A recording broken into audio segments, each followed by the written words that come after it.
Hey, it's Jordan with Status Coup. I'm in Dearborn, Michigan, which is the largest Arab American population in America, has obviously been affected by the ongoing genocide in Gaza, where a lot of people who live here have family members in Gaza.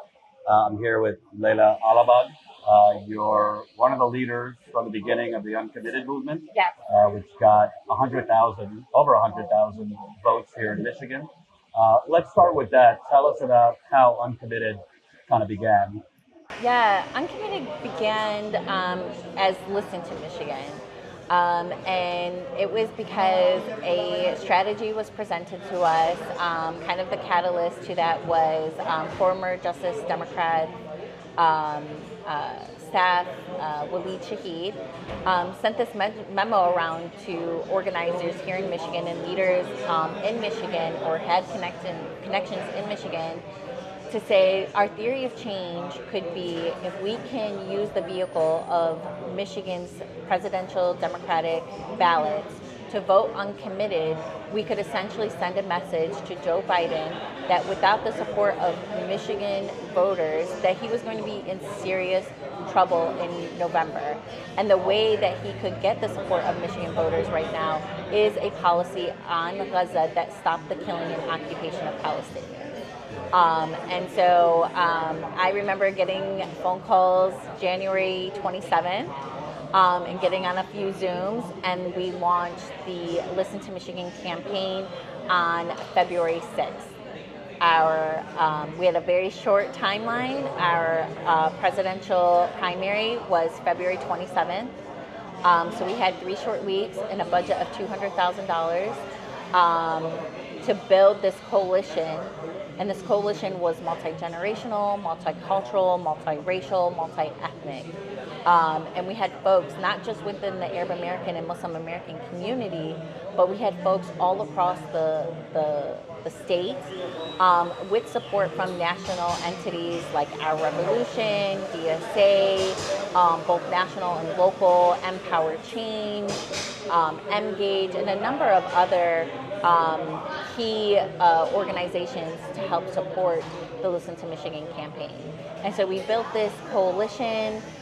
We did over 1 million voter contact calls and text messages in those three short weeks, 21 days, to encourage voters to vote uncommitted, to send that resounding message to Joe Biden that he needed a policy change now or he would lose Michigan. And as you know, Michigan is a key state in the pathway to the White House. And so we were incredibly successful. We had over 101,000 uncommitted votes and just saw this movement spread throughout the country. It went from Michigan to Minnesota, who started their campaign a week before our presidential primary. They were overwhelmingly successful. They had over 60,000 uncommitted votes, 18% of the presidential vote statewide, and won 11 delegates. Where here in Michigan, we won 2 uncommitted delegates. It went from Minnesota to Washington State. And we just seen it spread to the point where we are now over 700,000 uncommitted votes across the nation and 30 uncommitted delegates going to the DNC this month representing our anti-war, pro-peace, anti-genocide agenda. And honestly, as we speak, I mean, this could expand with what's going on with Lebanon and Israel. So there's no evidence that the current Prime Minister of Israel wants this war to end for various political reasons. So if Harris is elected, so far she's shown no indication, aside from more sympathetic crocodile tears, that she would change the policy. Obviously, you can't speak for all of Dearborn, but do you get a feel from people if she doesn't pledge something specific that would be different policy-wise, that people are just as uncommitted to voting for her? I think right now we need more than ever from VP Harris a guarantee that she will adopt the demands of our movement and adopt the demands of this coalition that are asking and demanding the end of the killing of Palestinians and occupation of Palestinians. And we just haven't gotten that yet. Let me ask you about the psychology here, because it sure seems like Democrats and Republicans, and a lot of Americans, if Russia were to drop missiles or bombs on hospitals or refugee camps or markets, that would be a war crime. But that has been happening routinely by Israel. Sure, they say Hamas started it on October 7th, but seems to be crickets or State Department spokesperson twisting themselves in the pretzels not to call it what it is. What do you think of that double standard? I think this is the result of a long-term pro-Israel policy that the United States has had even prior to the genocide, prior to a Trump-Biden presidency, prior to, right now this horse race with VP Harris and her VP pick. I think this is decades worth of pro-Israel lobbying and our policy that supports Israel. And so we have a lot of work ahead of us. We are fairly new as an anti-war, pro-Palestine coalition, pro-Palestinian liberation coalition. We're fairly new, especially when we're looking at political leverage. And so we have a lot of work ahead of us. And also, I think it comes down to a lot of other factors. The fact that black and brown bodies are often not, valued in the same way that white bodies are. And also to the fact that there has been years and years of anti-Arab propaganda that has started even before 9/11. But it is a culmination of all of those things that I think is the result of why we're seeing some of this from both Republican and Democrats and from average American voters. But I also am seeing a huge shift, a social shift of American voters. Right now, I'm 35 years old. I've been doing this work for a long time. Actually, since the first time I did any electoral organizing was when I was 12 years old. Door knocking with the Yellow Vote campaign, getting Arab Americans registered to vote for the very first time in response to the racist and discriminatory policies that were coming out of 9/11 and the Iraq War.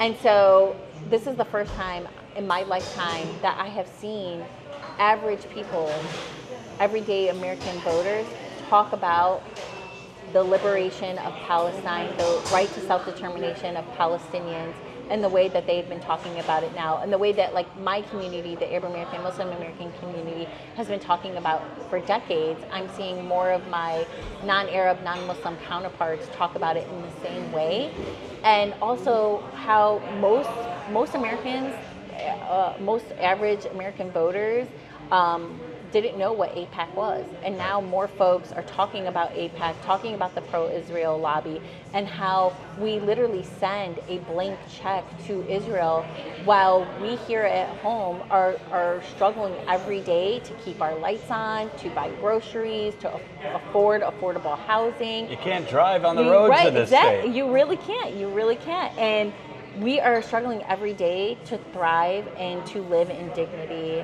while we send, $14 billion plus to Netanyahu, to the Israel government, to continue occupying Palestinians and assaulting Palestinians with extreme violence. You mentioned anti-Arab propaganda. I wanted to get into that because, I don't know, the people I'm speaking to here, I don't really get a sense that anyone is opposed to Jewish people having a country or their own state. It seems that people do not want the Jewish people's country or state to come with the destruction and slaughter and occupation of Palestinians and Muslims. So it seems everything I see is just this reflexive, if you criticize Israel, you're anti-Semitic. That comes from the media, a lot of politicians. But the people I've talked to here are not anti-Semitic. They have Jewish friends. Not at all. They're not opposed to, Jewish people having a home, but not at their expense. Yeah. A significant part of our coalition has been the allyship from Jewish Americans. You know, when we ran Listen to Michigan back in February, it was the Jewish community, the Jewish American community, that held 2 phone banks and mobilized their community to vote uncommitted. When you look at the numbers that came out of counties like Washtenaw County, Macomb County, and Oakland County, especially Oakland County having a significant Jewish American population, we already were surpassing our goal of 10,000 uncommitted votes just in that county. So I think that is incredibly significant. And I'll be honest, like I grew up, my family in Palestine, the way we refer to our Jewish brothers and sisters in Arabic is Lulad Amna, which is our uncle's children. And so there is a long history of Muslim Americans, Arab Americans, and Jewish Americans being in solidarity and allyship with each other. And that comes from that allyship and solidarity that was happening in Palestine years before the statehood of Israel. I don't know if there's any news, but it's been rumored that Pennsylvania Governor Josh Shapiro is one of the front runners. If Vice President Harris picks Governor Shapiro, he's very pro-Israel. He volunteered when he was younger, not as a soldier, but something to do with the IDF. He's kind of equated or compared protesters, pro-Palestinian protesters with the KKK. Yeah. He's said some troubling things. What are your thoughts? Would that harden the opposition and the uncommitted to Harris if she picks him as her running mate? You know, no matter what happens, we will continue pushing on our demands. And I think that is a distraction for our campaign to try to follow this horse race. But our stance on VP or the Shapiro possibly being VP Harris's VP pick is that it would set our movement back in the sense that it would be harder to push on our demands, and the fact that to get enough folks to, support Kamala in pushing her on these demands. Shapiro, I think, would be alienating to key voters, not just around the issue of Palestine, but for educators and for women, as we have heard reports that his mishandling of sexual harassment for women, his stance on charter schools. So I think it would be really alienating, not just to our movement, but to a number of other voters as well. Absolutely. Can I just talk about here the trauma of living right now in Dearborn? I mean, obviously it's not Gaza, right. But I know people have lost family members in Gaza, and I'm sure there's a lot of people worried when they get a phone call late at night or something that it's bad news. We've had members of our community who've lost over 100 family members in Gaza. I don't have family in Gaza, but I have family in the West Bank. And there are those of us who do have family in the West Bank who right now, our family members are experiencing, a much quieter assault, but an assault by Israel nonetheless. And so we do live in fear of our family members in occupied West Bank, in Gaza. Obviously, Palestinians in West Bank are not experiencing the bombardment of those American taxpayer-funded bombs, but they are experiencing an assault nonetheless because of Israel's policy to eradicate Palestinians from Palestine. And then what we see that is happening right now in Lebanon. Dearborn is home to a huge population of Lebanese Americans who right now are very, very worried about their family members. And, this past week, it has been incredibly hard. I've talked to my friends and loved ones who have family in Lebanon, and right now they are just scrambling to get those folks back home before things get worse and before it becomes impossible for those family members to be able to leave Lebanon. Absolutely. Thank you for taking the time. Thank you so much.